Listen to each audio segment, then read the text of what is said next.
Hi everybody, today we're going to be building the MD-24 Mardave Mini Assassin. So let's get started.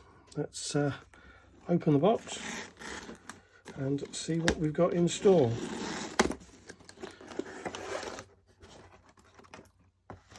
So first of all, some stickers. This is the setup sheet from the standard Mini Assassin, but you can use it for reference. A lot of the characteristics of the old car translate over to the new car, so we'll go through all of that as we sort of proceed through the video. Some instructions, and they're just to help you, sort of guide you through the build. And we've done this video because a lot of you guys are all high-tech and you prefer the YouTube videos over standard set of instructions. So in the box you've got the new trailing front end with brace and trailing blocks, new 4.5mm kingpins, 4mm axles, springs. With the MD-24 you also get the wedge ride height set as well. Axle, the inserts for the pod and bearings, and two 48 tooth gears. Body post set front, body post set rear with the new style rear brace. TPU front bumper. The new side spring with front braces. Pod comes already assembled. You've got your top brace, front brace, the motor mount, which is already assembled on, but I'll show you about that a bit later on. Rear spring, post, and all the screws. And you get your servo saver set, turnbuckles, and servo posts. And the new chassis. This is number 55. We've changed the way the chassis looks. Obviously we've put the segments in to lower the batteries into the car, bigger hole at the back so you get the centre of gravity down with the motor even lower, but most of the other part of it, positioning wise, as in body posts, all translate over from your old car, so you don't have to go out and buy a new body shell to fit this fit onto this car. Okay, so we'll get started. Okay, so let's crack on. This is the MD-24. This is the development car. Few little things that we decided not to go with for production. Carbon base plate. We had a few of them that have got little fracture lines in. Carbon, as you know, is very, very stiff, but also if you hit it regularly, then you do see a lot of little stress fractures in it. So we've gone to a 3mm GRP instead of 2.4. The GRP arms, which you can take from the MD-25 to put on the MD-24, but the kit comes with plastic versions of this, so all of it is interchangeable, and you can swap from mini to hot rod just by changing chassis and brace set. Okay, so first things first, here's the chassis. What some people have been doing is on the sides of these slots you can put a tapered edge with a file, so you just literally go with a file and put a slight chamfer on the inside of these slots. Gets the batteries a little bit lower in the car, but not essential, but it's just something that people have done. So we'll crack on. So we'll start with the pod. Pod comes already assembled, and in the bag you get the pod and all of the fixings to go with it. So first things first, rear guide pin and your long screw. So this goes through the chassis and screw this all the way down to the bottom. And that is your guide pin. What you can also do as a little trick is put this into a little cordless drill, a bit of sandpaper, very fine, like wet and dry paper, and you can polish this up. A little bit of auto sol we used to use in the day. You can polish that up to make it all nice and shiny and smooth. Not essential, but it's something to bear in mind. Then you've got the rear pod already assembled. Droop screw at the back, O-rings, holder already assembled. So that literally goes over the top of the guide pin and secured with a fixing into the front hole. You may have seen that there's two holes on here, so if you wanted to use the old version of pod on this car, you can. It uses this rearward hole. All of the spacings are still exactly the same. Pod plate the same. On the MD-24 it's got a little bit of a cutout here because we brought the chassis in about 10mm. Just keeps it all nice and small and compact, short and compact. Then on the back you pop the spring. Use on here anything from 12,000 damper goo up to 20,000 damper goo, but we'll go through in another video of all of the setup tips. So that spring goes over the top of there. Then you've got the little top hat which goes on top, which goes over there,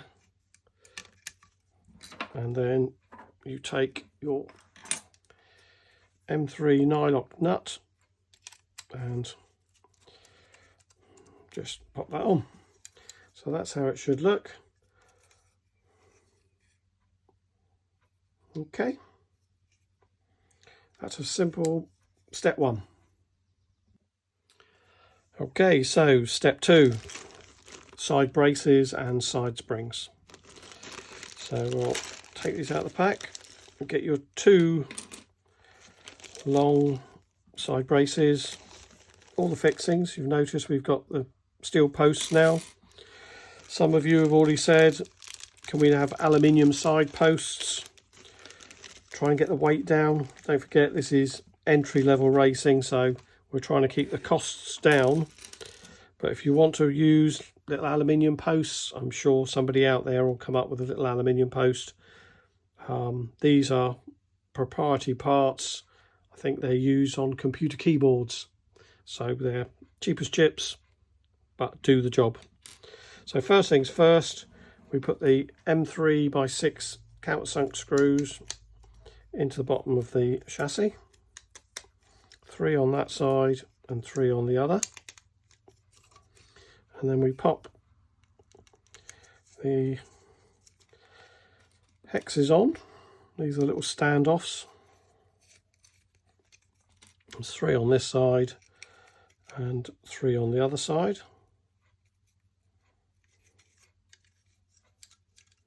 Just like that. So that's the first side done. And same again on the other side. 3 little countersunks. 1 on the front, 1 on the back.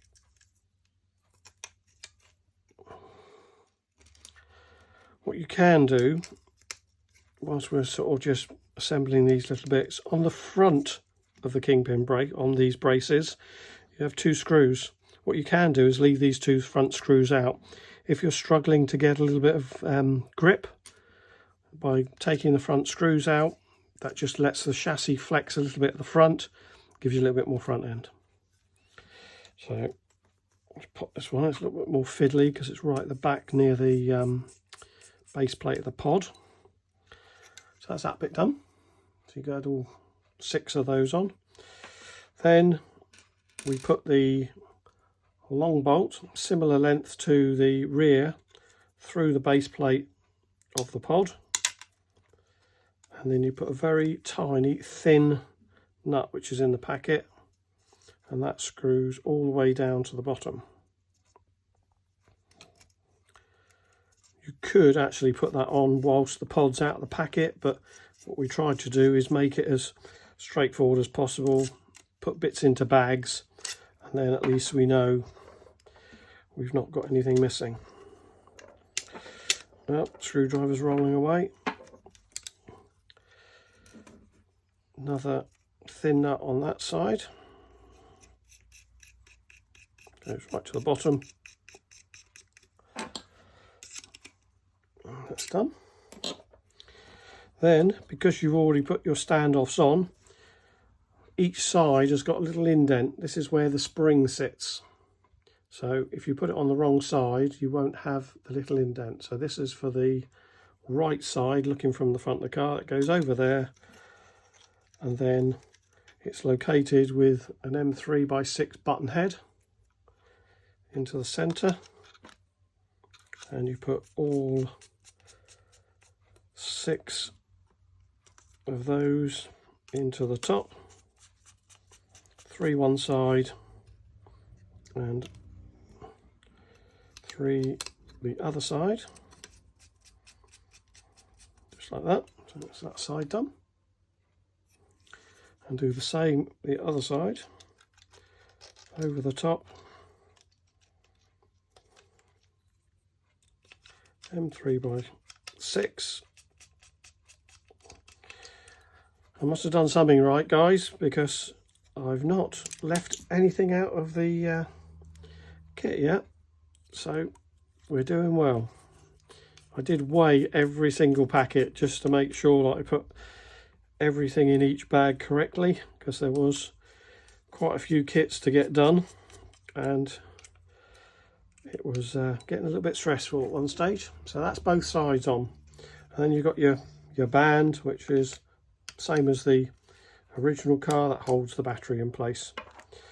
Then you've got your black side springs with little top hats.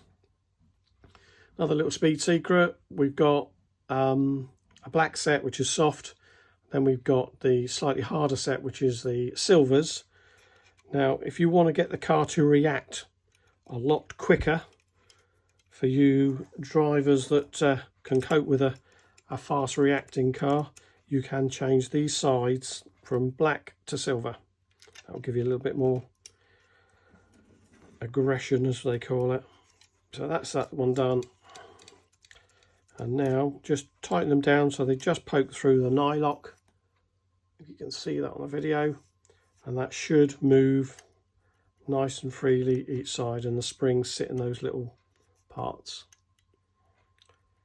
So that's step 2. So on to step 3. This is the front end pack. Now this is why the car was delayed for so long. We had a manufacturer's discussion about trying to keep the costs down in this low cost section of mini racing, and we had already started development on our new car, and it was decided between the manufacturers that GRP wishbones, because nobody else had made a GRP front wishbone, that we were going to keep GRP out of the front end of the kit. So I had to then go back and rethink how we were going to have our trailing block front end without GRP wishbones. I thought this would be very simple. I thought we've got an A-arm already. We'll just make the chassis with 2 holes, which we've done on this development car.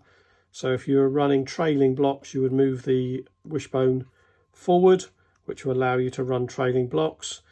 But we then fell into another little issue, that the standard wishbones with trailing blocks made the car 164, 165 wide, which was just over the limit, so we couldn't do that. So then we went out and sourced a plastic arm, which is what these are.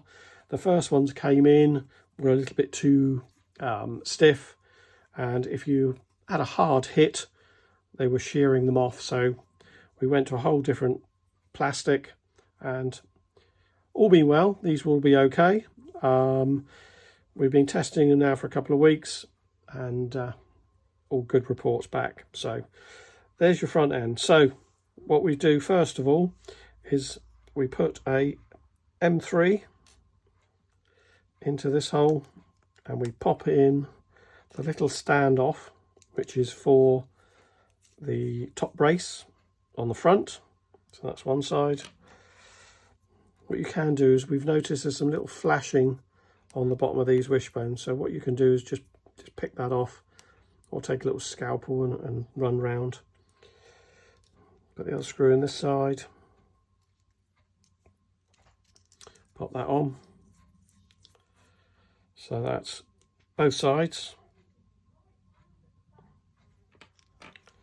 And then you've got your GRP brace which goes across the front, but we'll put that on last. There's two little button heads which goes onto there. So take your chassis. We've got a complete ride height set. What we tend to do is we use a 2 and a 1, which is, this is when I can't spot the 2 and a 1. There it is, 2 and a 1. And where's the other 2 and the 1 gone? I thought this would be easy.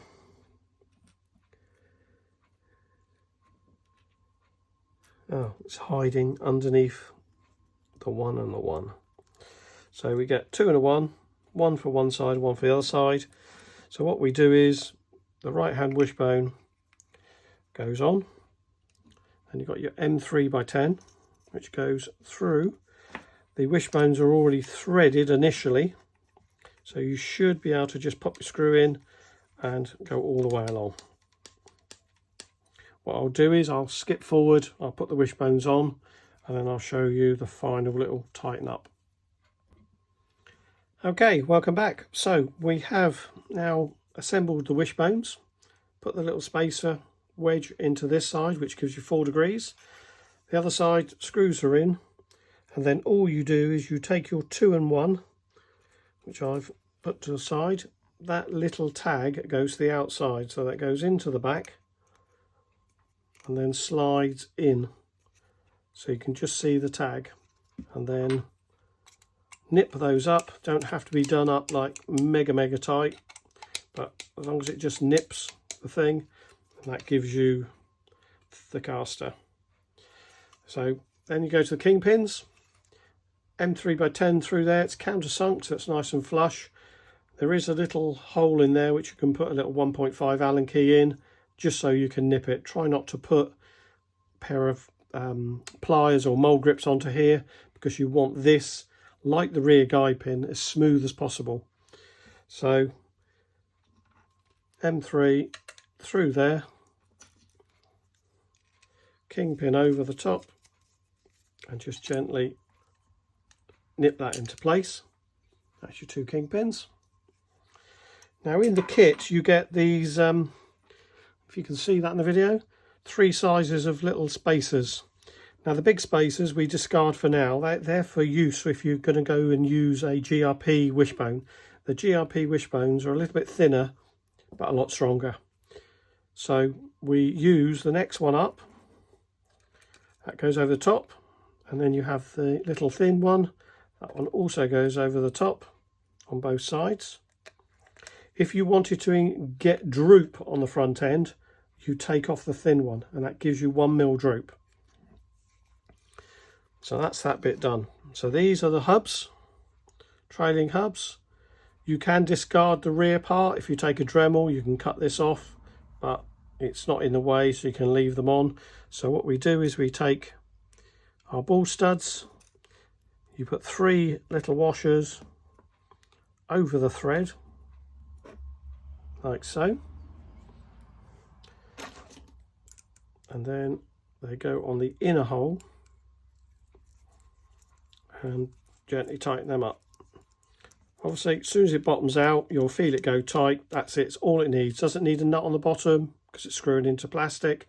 Never had one come undone. So then you've got your hex fronts, that goes into here. On the other side, come back, you've got your nylock, and same again, nip those up. So that's that side. Other side, make sure you got it handed, So hex in, put the nylock on, that done, and then your ball stud again with 3 washers, and make sure you got it the correct way, and then that goes on to here. Well, I've said it already once in this video, but my daughter's done me proud. She helped me pack all these kits and count out all of the screws and washers, and so far so good. So 2 bearings, let's put them on to now so we don't lose them. They're your front wheel bearings and your wheel nut. That's that side. 2 wheel bearings and 2 wheel nuts. That's the other side. And now all we do is we run a bead of say 6,000 to 8,000 damper goo on the inside of that hole, and then this drops over the top of your kingpin like so, and then your spring goes on top like that, and then you have your M3 which goes on and just stops the spring from coming off. Do the same on the other side. Spring goes on, and then you have your button head which goes into the top like so.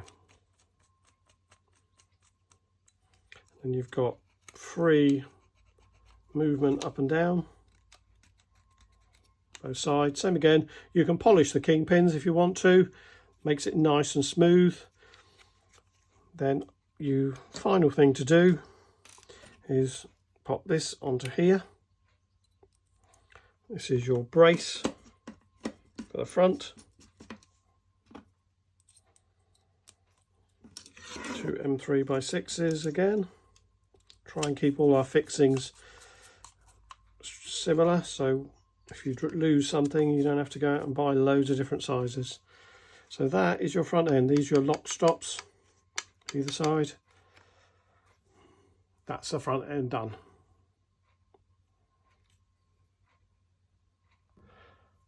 Right, on to our final couple of stages. Fitting the axle. This one comes standard gears.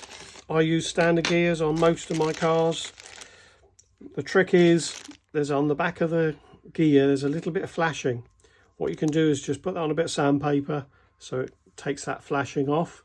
Some of them don't have that flashing, but there's a few that do come through that I don't spot. Just a little bit of sandpaper on that flashing.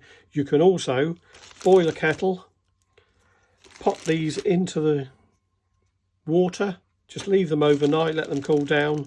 They soak up a little bit of moisture and they definitely run smoother and quieter.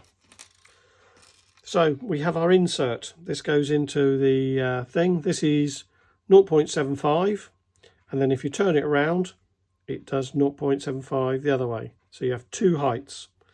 We found that 0.75 works the best all the way through the range of tyres, from box fresh tyres down to pretty small front rear tyres. So you could use these inserts right the way down. So they just literally press into the side of the housing. Make sure they're seated nicely. That goes on that side, and then the other side you pop the same way up. So if you look through you can see the 0.75, and then if you look and then put this in exactly the same way, you then have a level axle. Otherwise, if you don't put it, you'll have a axle that goes up one side and down the other side. So that goes onto there. Pop your axle through. Sometimes the bearing pops out the other side. Whilst you do this, centralise it up and slide your gears on. You can use Z-drive gears if you wish for those people that like a nice bit of aluminium and a different range of sizes. You should have a tiny little bit of end float on the axle, whichever you use, Z drive or you use these. Comes with the fixings for the wheels. Pop those on so we don't lose them. Then last two little things we've got to do. We have the bumper pack. If you've had an Assassin Mini before, this is the same bumper. We have been asked to do a slightly different bumper, which we are in the middle of developing a different shape front bumper. This fits on the same way but protects your wheels. These should be out in the next 2 or 3 weeks, but for now we've got the one that protects the chassis. If you hit something on the carpet, it doesn't take a chunk out your chassis. That just literally goes on there. Put your long M3s through the chassis, through the little plastic insert, and then you have a nylock nut on the top which keeps it all in place like so.